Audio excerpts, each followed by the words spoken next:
Political science জেনারেলের স্টুডেন্টদের জন্য আজকে আমি এই ভিডিওতে ডেভিড হেল্ডের গণতন্ত্রের মডেল বা শ্রেণীবিভাগটা আলোচনা করব। তো এর আগের একটা ভিডিওতে আমি তোমাদের সঙ্গে এই ডেভিড হেল্ডের গণতন্ত্রের বিভিন্ন মডেল বা শ্রেণীবিভাগের প্রথম অংশটা ভিডিওতে শেয়ার করেছিলাম। আজকে আমি এর দ্বিতীয় অংশটা শেয়ার করব।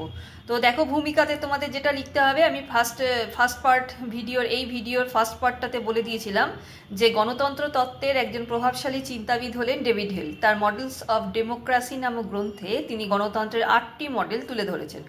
এগুলি সনাতনী বা ঐতিহাসিক এবং সমকালীন চিন্তাধারার উপর ভিত্তি করে রচিত।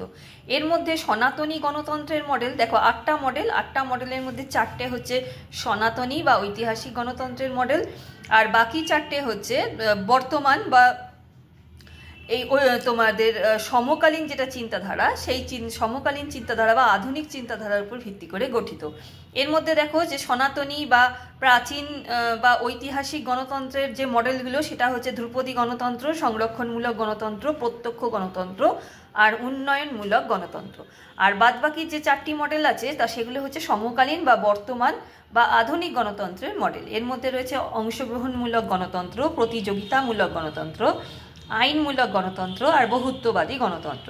তো এর আগের ভিডিওটাতে আমি দেখো এই তোমাদের 4টে যে মডেল রয়েছে, প্রথম পার্টটা যে সনাতনী বা প্রাচীন গণতন্ত্রের যে মডেলগুলো, এগুলো আমি প্রথম পার্টের ভিডিওতে তোমাদের সঙ্গে কিন্তু আমি তুলে ধরেছিলাম। এই ভিডিওতে আমি একবার দেখিয়ে দিচ্ছি নোটটা গোটাটা একসঙ্গে। তো এভাবে দেখো, গণতন্ত্রের প্রত্যক্ষ গণতন্ত্র, উন্নয়নমূলক গণতন্ত্র পর্যন্ত বা বিকাশমূলক গণতন্ত্র অনেক সময় বলে, ইংলিশ টার্মগুলো দেখে নেবে, সুবিধা হবে। তো এই পর্যন্ত আমি আগের ভিডিওতে দেখিয়েছিলাম। আজকে আমি তোমাদের পরের পার্টটা অর্থাৎ গণতন্ত্রের সমকালীন মডেলটা দেখিয়ে দিচ্ছি। তো এত বড় নোটটা তো আমার পক্ষে পড়া এখন সম্ভব হবে না, ভিডিওটা বড় হয়ে যাবে। আমি খানিকক্ষণ তোমাদের এই আনসারটার উপরে ভিডিওটা স্টিল করছি, তো তোমরা এখান থেকে কিন্তু স্ক্রিনশট নিয়ে আনসারটা খাতায় লিখে নিতে পারবে। আর যদি মনে হয় যে কোথাও হাতে লেখা বুঝতে বা কোনো অর্থ বুঝতে তোমাদের অসুবিধা হচ্ছে, তো আমাকে কমেন্ট করবে। আর আমার হোয়াটসঅ্যাপ নাম্বার আছে, হোয়াটসঅ্যাপ নাম্বার 8697036024। এখানেও কিন্তু তোমাদের যদি তোমরা মনে করো যে তোমাদের প্রাইভেট টিউশন তোমরা অনলাইনে পড়বে, আমি একদমই খুবই একটা অল্প টিউশন ফিস নিয়ে তোমাদের প্রাইভেট টিউশন পড়িয়ে থাকি। তো যদি তোমাদের মনে হয় যে তোমরা প্রাইভেট টিউশন পড়তে চাও বা তোমাদের নোটসের দরকার, তো তোমরা আমার হোয়াটসঅ্যাপ নাম্বারে আমার সঙ্গে যোগাযোগ করবে। আমার হোয়াটসঅ্যাপ নাম্বার আমি আরেকবার বলে দিচ্ছি, 8697036324। তো এই রিলেটেড যে কোশ্চেনটা ডেভিড হেল্ডের গণতন্ত্রের মডেল, এটা কিন্তু খুবই গুরুত্বপূর্ণ। Barasat university first semester political science যারা পড়ছো, তোমরা জেনারেলে পড়ছো পাশে, আর ক্যালকাটা ইউনিভার্সিটি তো বিশেষ করে গুরুত্বপূর্ণ, কারণ কি তোমাদের ফার্স্ট সেমিস্টারে যারা মাইনর আছো, এমডিসি আছো, তারপর থার্ড সেমিস্টারে যারা আছো, তো এই ক্ষেত্রে এই সিলেবাসটা কিন্তু তোমাদের রয়েছে। তো তার একটা ইম্পর্টেন্ট অংশ হচ্ছে এই ডেভিড হেল্ডের গণতন্ত্রের মডেলগুলো।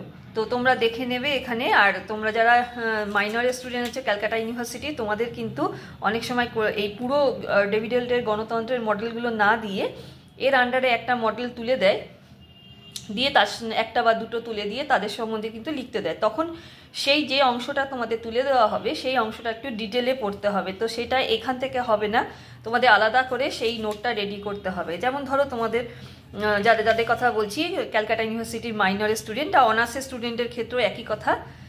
যে তোমাদের হয়তো দিয়ে দিল যে ডেভিড হেল্ডের সংরক্ষণমূলক গণতন্ত্র এবং ধরো বললো বিকাশশীল বা উন্নয়নমূলক গণতন্ত্রের বৈশিষ্ট্যগুলি লেখো বা এদের মধ্যে পার্থক্য লেখো। তো এইভাবে যদি কোয়েশ্চেন আসে, তখন কিন্তু এত ছোট করে লিখলে হবে না, তখন একটু বড় করে নোটটা করতে হবে। তো দেখে নাও, অংশগ্রহণমূলক গণতন্ত্র, পলিটিক্যাল ডেমোক্রেসি, প্রতিযোগিতামূলক গণতন্ত্র, কম্পিটিটিভ ডেমোক্রেসি, বহুত্ববাদী গণতন্ত্র বা প্লুরালিস্টিক ডেমোক্রেসি, আর আইনগত গণতন্ত্র, লিগাল ডেমোক্রেসি। এই 4টে মেইনলি আমি দেখালাম। এর আগের 4টে পার্ট আগের ভিডিওতে রয়েছে, তোমার যারা দেখোনি তারা দেখে নেবে। তো ভিডিওটা এখানেই শেষ করলাম, কেমন লাগলে জানিও। নতুন যারা ক্যালকাটা ইউনিভার্সিটির স্টুডেন্ট এই ভিডিও দেখছো, তোমরা অবশ্যই কিন্তু চ্যানেলটা সাবস্ক্রাইব করে রেখো। আমি কিন্তু এবার ক্যালকাটা ইউনিভার্সিটির প্রচুর ভিডিও তোমাদের দেবো তোমাদের জন্য, যেগুলো তোমাদের কাজে আসবে। তো ভিডিওটা এখানে শেষ করলাম।